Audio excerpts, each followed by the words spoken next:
राजन, ये वो मास है जिसमें की गई एक छोटी सी भक्ति जीवन के अनेक जन्मों के पापों को क्षण भर में भस्म कर देती है।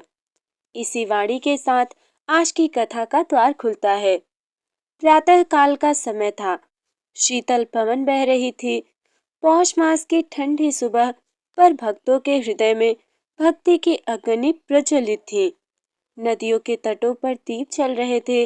घरों में तुलसी चौरे पर जल अर्पित किया जा रहा था और हर ओर एक ही नाम गूंज रहा था, नारायण नारायण। आज पौष मास का ऐसा दिन था जिसे शास्त्रों में गुप्त फल देने वाला दिन कहा गया है। कथा आरंभ होती है। प्राचीन काल में धर्मनगर नामक एक नगर था। वो नगर वैभव से नहीं बल्कि धर्म, दया और भक्ति से प्रसिद्ध था। उसी नगर में एक निर्धन ब्राह्मण परिवार रहता था। ब्राह्मण का नाम था देव शर्मा और उनकी पत्नी पद्मा। धन नहीं था, संतान नहीं थी, परंतु उनके घर में श्रद्धा की कोई कमी नहीं थी। एक दिन पद्मा ने कहा, हे स्वामी, इस बार पौष मास में मैं केवल जल और फल पर रहकर श्री हरि की आराधना करूंगी, चाहे कुछ भी हो जाए। देव शर्मा ने कहा, यदि भक्ति सच्ची हो तो भगवान को आना ही पड़ता है। और उसी दिन से दोनों पति पत्नी ने पौष मास का नियम प्रारंभ किया। उनकी साधना थी कि वो ब्रह्म मुहूर्त में स्नान करते, सूर्य को अर्घ्य देते, तुलसी की पूजन करते, दीपदान करते और दिन में केवल एक बार सादा भोजन करते। परंतु सबसे विशेष बात ये थी कि वे कुछ भी मांगते नहीं थे, केवल कृतज्ञता व्यक्त करते थे। पौष मास के मध्य में एक दिन घर में अन्न का एक दाना भी नहीं बचा। पद्मा के चेहरे पर दुर्बलता थी, परंतु मुख पर कोई शिकायत नहीं। देव शर्मा ने कहा, आज उपवास रहेगा। पद्मा मुस्कुराकर बोली, यदि आज भगवान हमें भूखा रखेंगे तो अवश्य किसी बड़े रहस्य के लिए। उस रात आकाश में बादल छा गए। ठंडी हवा और तीव्र हो गई। अचानक किसी ने द्वार खटखटाया। देव शर्मा ने द्वार खोला। सामने एक तेजस्वी ब्राह्मण खड़ा था, नेत्रों में करुणा, मुख पर शांति। उन्होंने कहा, मुझे आज अन्न चाहिए, क्या आप मुझे भोजन दे देंगे? देव शर्मा और पद्मा एक दूसरे को देखने लगे। घर में तो अन्न ही नहीं था, पर पद्मा ने तुरंत कहा, स्वामी, हमारे पास केवल थोड़ा सा फल है, वही अर्पित कर सकते हैं। फल उस ब्राह्मण को दे दिए गए। ब्राह्मण ने जैसे ही फल ग्रहण किए, उसका तेज बढ़ने लगा। अचानक वो ब्राह्मण तेज प्रकाश में परिवर्तित हो गया और सामने प्रकट हुए शंख, चक्र, गदा, पद्म धारण किए श्रीहरि विष्णु। देव शर्मा और पद्मा भूमि पर गिर पड़े। श्रीहरि बोले, पद्मा, देव शर्मा, तुम दोनों ने पौष मास में बिना मांगे, बिना शर्त मुझे पा लिया है। भगवान ने कहा, जो व्यक्ति पौष मास में त्याग, नियम और श्रद्धा रखता है, उसके जीवन में कभी अभाव नहीं रहता। घर में क्षण भर में अन्न, वस्त्र, धन सब प्रकट हो गए। पर सबसे बड़ा वरदान था अचल भक्ति। भक्तों, ये कथा यहीं पर समाप्त होती है, लेकिन आगे हम जानेंगे श्रीहरि के एक गुप्त वरदान। पौष मास का ऐसा रहस्य बताएंगे श्रीहरि जो बहुत कम लोगों को ज्ञात है, और ये कथा हजारों भक्तों के जीवन से जुड़ जाएगी। यदि ये कथा आपके हृदय को स्पर्श करे तो समझ लीजिए पौष मास ने आपको भी छू लिया है। राजन, जब भगवान स्वयं प्रकट हो जाए तो वो केवल दर्शन के नहीं आते, बल्कि भक्ति की गहराई को संपूर्ण जगत के लिए उदाहरण बना जाते हैं। श्रीहरि के प्राकट्य के पश्चात देव शर्मा और पद्मा भूमि पर दंडवत पड़े थे। नेत्रों से अश्रुधारा बह रही थी, वाणी अवरुद्ध थी, हृदय कृतज्ञता से भर चुका था। पद्मा कांपते स्वर में बोली, प्रभु, हम तो साधारण जीव हैं, ना तप है, ना ज्ञान और ना ही कोई विशेष व्रत, फिर आपने हमें क्यों चुना? श्रीहरि मंद मुस्कान के साथ बोले, पद्मा, यही तो पौष मास की महिमा है। यहाँ मैं तप नहीं देखता और ना ही भाव देखता हूँ। भगवान ने आगे कहा कि जो व्यक्ति पौष मास में ठंड, अभाव और कठिनाई के बावजूद भक्ति नहीं छोड़ता, मैं स्वयं उसकी रक्षा करता हूँ। अब भगवान ने बताए गुप्त नियम। देव शर्मा ने हाथ जोड़कर पूछा, प्रभु, क्या इस मास में कोई ऐसा नियम है जो सभी को अवश्य करना चाहिए? श्रीहरि ने कहा, हाँ, और वो नियम बहुत सरल है। पौष मास में प्रतिदिन किसी एक भूखे को अन्न दीजिए, किसी एक दुखी को सांत्वना दीजिए और किसी एक निराश को आशा देना चाहिए। यही सबसे बड़ा व्रत है। अगली सुबह धर्मनगर में अद्भुत परिवर्तन देखने को मिला। जो रोगी थे उन्हें राहत मिलने लगी, जिनके घरों में कलह थी वहां शांति आई, निर्धनों के द्वार पर अन्न पहुंचा और ये सब देव शर्मा और पद्मा की प्रेरणा से हुआ। उन्होंने किसी को भगवान के दर्शन की कथा नहीं बताई, केवल इतना कहा, पौष मास चल रहा है, आज किसी का भला कर लो। उसी नगर के राजा राजा हरिवर्मा ये परिवर्तन देखकर आश्चर्य में पड़ गए। उन्होंने देव शर्मा को राजसभा में बुलाया।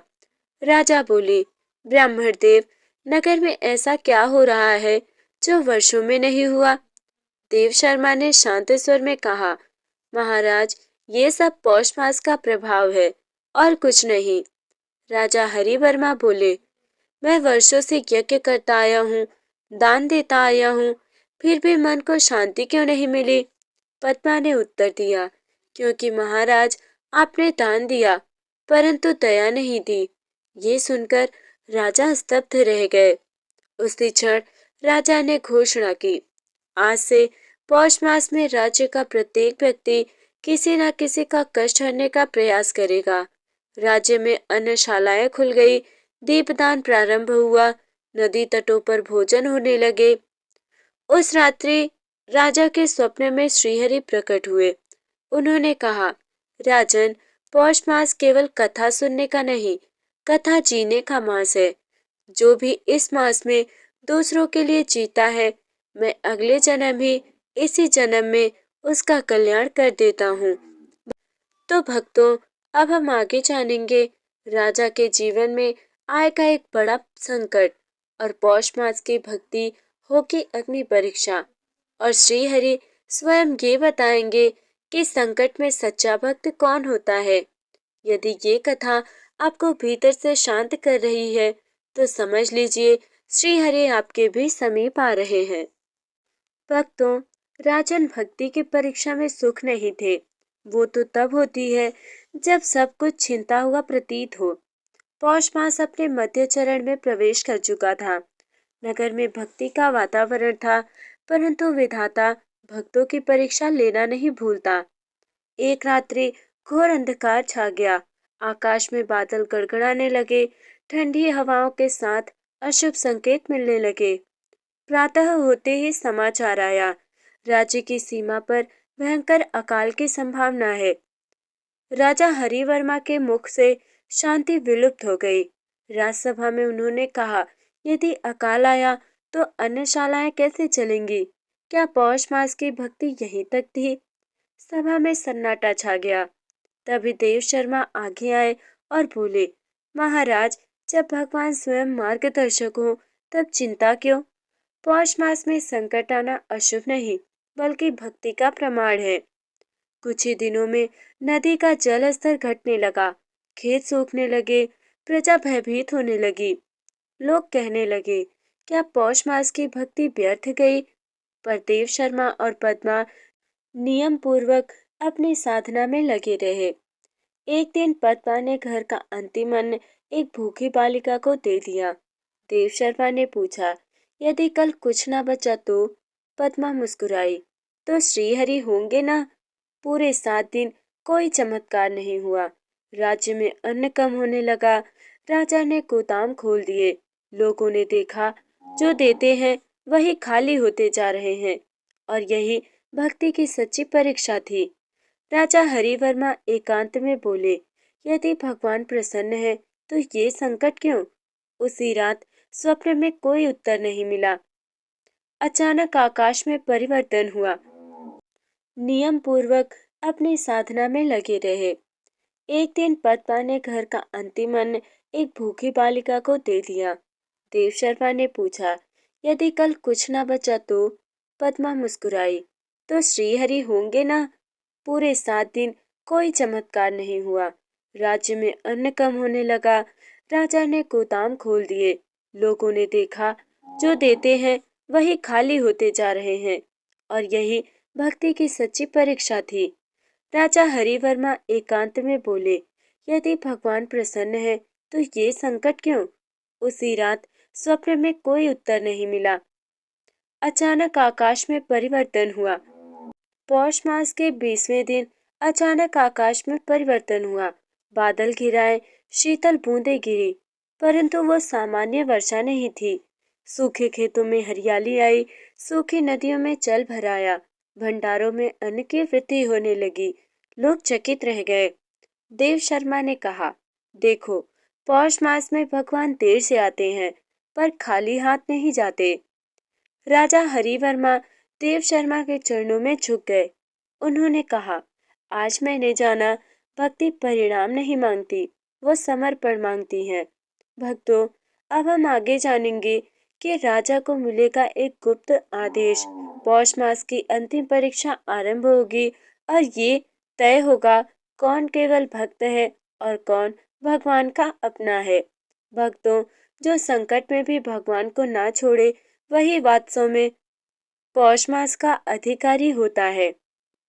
राजन, जब भक्त की श्रद्धा संकट में भी अडिग रहती है, तब भगवान स्वयं उसके जीवन की दिशा बदल देते हैं। वर्षा के बाद की रात्रि थी। राजा हरिवर्मा ध्यान में बैठे थे।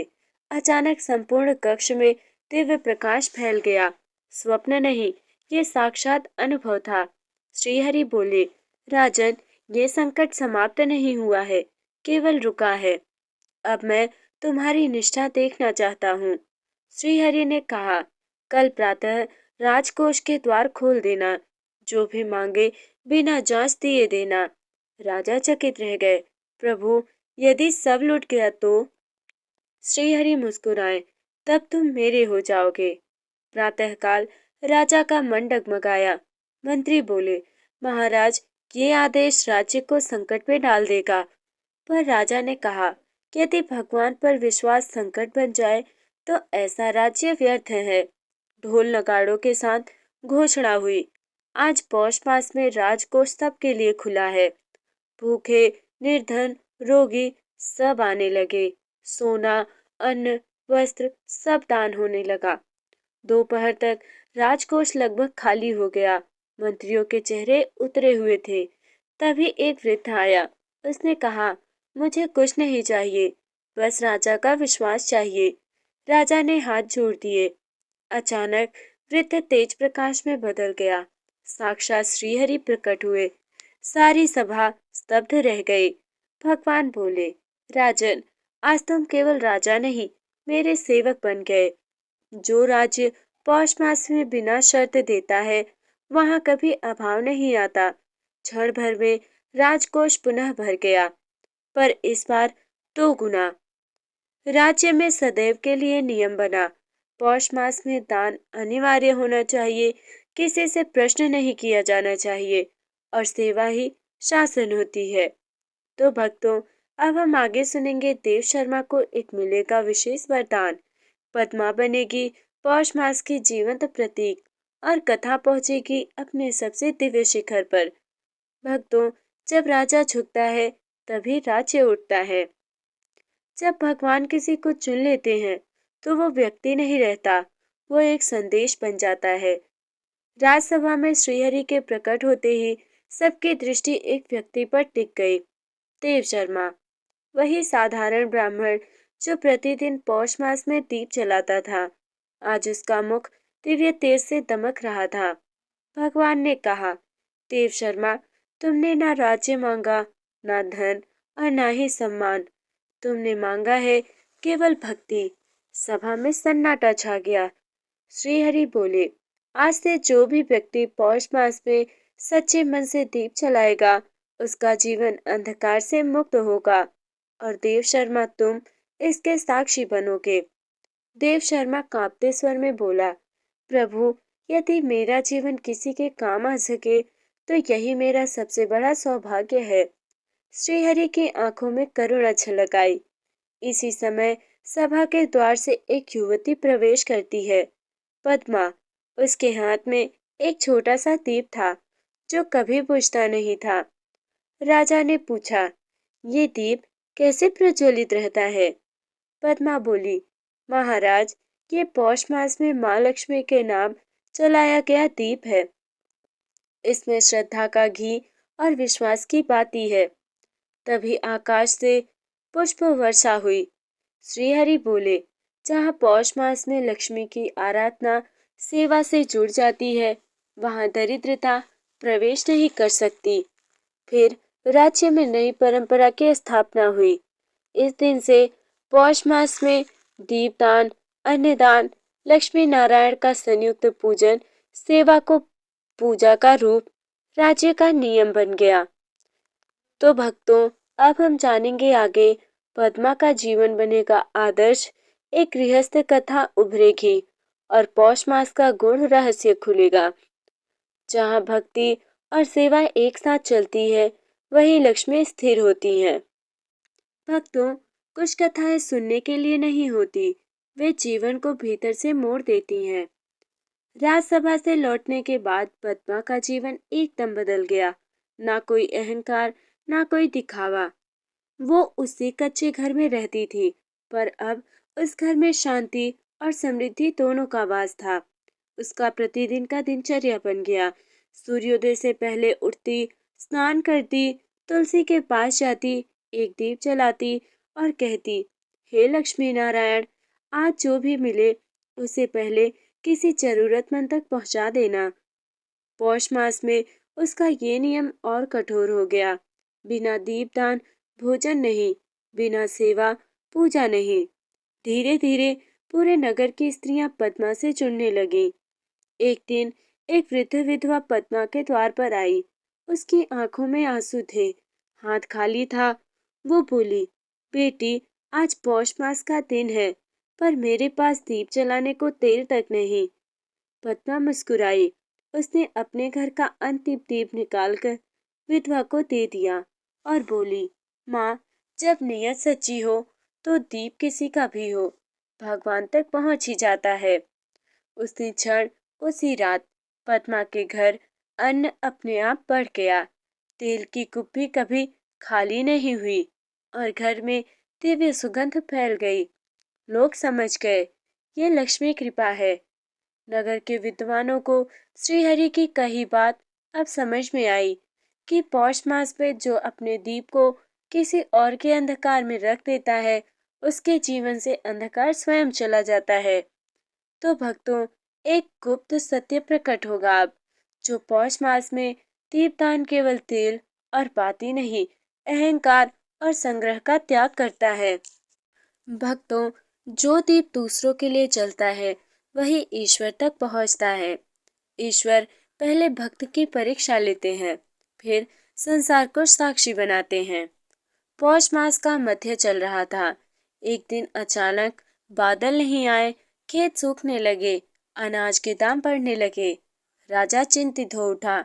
राज्यसभा में घोषणा हुई, जो कोई इस कठिन समय में बिना लोभ अन्नदान करेगा, वही सच्चा धर्मात्मा कहलाएगा। अधिकांश लोग डर गए। कल का क्या? बच्चों का पेट कैसे भरेगा? आज दिया तो कल भूखे मरेंगे। लेकिन एक कहता, जहाँ ये घोषणा आनंद का कारण बन गई। पद्मा ने अपने पति से कहा, यदि आज हमने अपना अन्न बचा लिया तो ईश्वर हमें कैसे पहचानेंगे? पति ने शांत स्वर में उत्तर दिया, यदि ये पौष मास की आज्ञा है तो जो है सब बांट दो। उस दिन घर का सारा अनाज, अंतिम घड़ा, अंतिम रोटी तक सब दान कर दिया पद्मा ने। घर में सिर्फ खाली बर्तन और अटूट विश्वास रह गया। रात आई, भूख ने दस्तक दी। बच्चों की आंखें माँ की ओर देख रही थी। पद्मा ने दीप के सामने बैठकर कहा, हे नारायण, आज हमने सब कुछ दे दिया है, अब केवल तुम ही शेष हो। अचानक आकाश में प्रकाश फैला। घर के द्वार पर एक तेजस्वी बालक आया। उसने कहा, माँ, क्या मुझे भी एक और मिलेगा?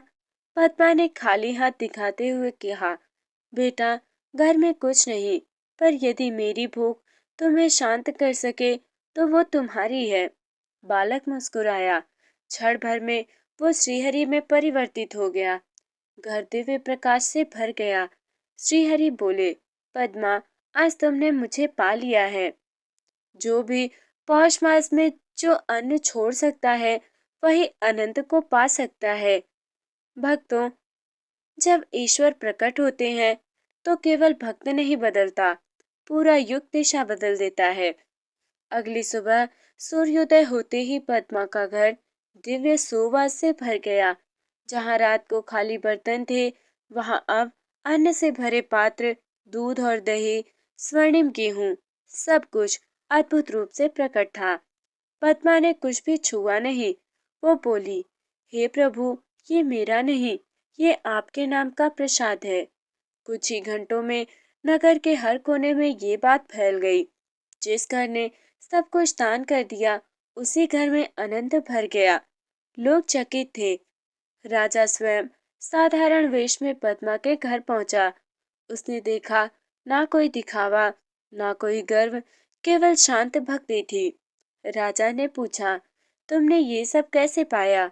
पद्मा ने उत्तर दिया, महाराज, हमने कुछ नहीं पाया, हमने केवल छोड़ा था। राजा की आंखें भर आईं। उसने कहा, आज तक मैंने सोचा था कि धर्म राजमहलों में होता है, आज समझा धर्म त्याग में रहता है। फिर राजा ने आज्ञा दी। राजा ने घोषणा करवाई कि पौष मास में कोई भूखा नहीं रहेगा, अन्नदान राज्य का धर्म होगा, भक्ति ही राज्य की नीति होंगी। फिर कुछ ही दिनों में वर्षा हुई, खेत लहलहाए, अन्न भंडार भर गए, अकाल कहीं जैसे खो गया। उस रात राजा ने स्वप्न में सुना कि जिस राज्य में भक्त का सम्मान होता है, वहां लक्ष्मी अस्थायी होती है। भक्तों, जब राजा स्वयं भक्त बन जाए, तो प्रजा के भाग्य बदल ही जाते हैं। अगली प्रभात राजा ने राज दरबार में नहीं, मंदिर के द्वार पर दिन की शुरुआत की। उन्होंने घोषणा की कि आज से पौष मास के शेष दिन मैं स्वयं व्रत और सेवा करूंगा। राजा ने प्रातः स्नान कर तुलसी दल अर्पित किया, श्रीहरि के नाम का 1000 बार जप किया और बोले, हे नारायण, ये राज्य नहीं, अब मेरा जीवन आपको समर्पित है। जब राजा ने राजा को जब प्रजा ने राजा को भूखे रहकर सेवा करते देखा, लोगों की आंखें झुक गईं। उसी दिन एक अभिमानी तपस्वी राजधानी पहुंचा। उसने कहा, यदि राजा सच्चा भक्त है, तो उसे मेरे प्रश्नों का उत्तर देना होगा। तपस्वी बोला, हे राजा, क्या भक्ति ज्ञान से बड़ी है? राजा ने शांत स्वर में कहा, भक्ति बिना ज्ञान अंधी है, और ज्ञान बिना भक्ति शुष्क है। दोनों श्रीहरि में एक हैं। तपस्वी स्तब्ध रह गया। उसने मस्तक झुकाया। आज मुझे उत्तर नहीं, मार्ग मिला है। उसी क्षण मंदिर में रखी श्रीहरि की मूर्ति से हल्की मुस्कान झलकी। सबने देखा, सबने महसूस किया। रात्रि में राजा को स्वप्न हुआ। श्रीहरि बोले, कल मैं स्वयं तुम्हारी भक्ति की अंतिम परीक्षा लूंगा। भक्तों, जहाँ अहंकार मिटता है, वही भगवान प्रकट होते हैं। अगली सुबह पूरा नगर असाधारण शांति से भरा था। ना कोई शंख, ना कोई नगाड़ा, फिर भी हृदय में कंपन था। राजा मंदिर प्रांगण में नंगे पांव खड़े थे। हाथ जोड़कर बोले, हे नारायण, आज यदि परीक्षा है, तो मुझे कुछ नहीं चाहिए सिवाय आपके कृपा के। तभी एक वृद्ध ब्राह्मण द्वार पर आया। उसके वस्त्र फटे थे, चेहरा तेजस्वी था। उसने कहा, राजन, मुझे भोजन चाहिए। राजा ने देखा, आज पारण का समय था। यदि वो भोजन दे देता, तो उसका व्रत टूटता, यदि नहीं देता, तो करुणा टूटती। राजा ने बिना एक क्षण सोचे अपना पात्र वृद्ध के हाथ में रखा और कहा, हे देव, आज मेरा व्रत आपकी सेवा में पूर्ण हो। अचानक वृद्ध का स्वरूप बदल गया। चार भुजाएं, पीतांबर, शंख चक्र गदा और पद्म, पूरा आकाश दिव्य प्रकाश से भर गया। श्रीहरि बोले, राजन, तुमने व्रत नहीं तोड़ा, तुमने उसे पूर्ण किया है। फिर श्रीहरि ने कहा, तुम्हारा राज्य सदा धर्म में रहेगा। जो भी पौष मास में कथा सुनेगा उसे भय नहीं होगा। ये कथा युगों तक जीवित रहेगी। राजा रो पड़े, बोले, प्रभु, मुझे कुछ नहीं चाहिए। श्रीहरि मुस्कुराए, यही सबसे बड़ा वर है। उस दिन से पौष मास को मोक्षदायक मास कहा जाने लगा और ये कथा घर घर में गूंजने लगी। हे श्रोतागण, यदि आपके हृदय में थोड़ी सी भक्ति है तो समझिए श्रीहरि आपके द्वार पर है। कथा समाप्त नहीं होती, ये जीवन में उतरती है। तो भक्तों, आज के ये पौष मास की पावन कथा यही समाप्त होती है, पर इसकी अनुभूति आपके जीवन में अभी प्रारंभ होती है। प्रिय भक्तजनों, यदि इस कथा ने आपके हृदय को छुआ है, यदि एक क्षण के लिए भी आपको ईश्वर के समीप ले गई हो, तो समझिए आज की कथा सफल हो गई। पौष मास सिखाता है कि भक्ति शब्दों से नहीं, भाव से होती है, और जहाँ भाव शुद्ध होता है वहीं श्रीहरि स्वयं प्रकट होते हैं। भक्तों, जो भी इस कथा को श्रद्धा से सुनता है, उसके जीवन में अज्ञान का अंधकार मिटता है, मन को शांति मिलती है और भाग्य का मार्ग खुलने लगता है। जाते जाते आपसे एक छोटा सा निवेदन है। यदि आप चाहते हैं कि ऐसी ही दिव्य कथाएं निरंतर आप तक पहुंचती रहे, तो चैनल को सब्सक्राइब करें, वीडियो को लाइक करें और इसे अपने परिवारजनों व प्रियजनों के साथ अवश्य साझा करें। मैं सौम्या पंडित आपसे वादा करती हूँ कि हर कथा सिर्फ सुनाने के लिए नहीं, बल्कि आपके जीवन को छूने के लिए होगी। श्रीहरि की कृपा आप पर बनी रहे। राधे राधे।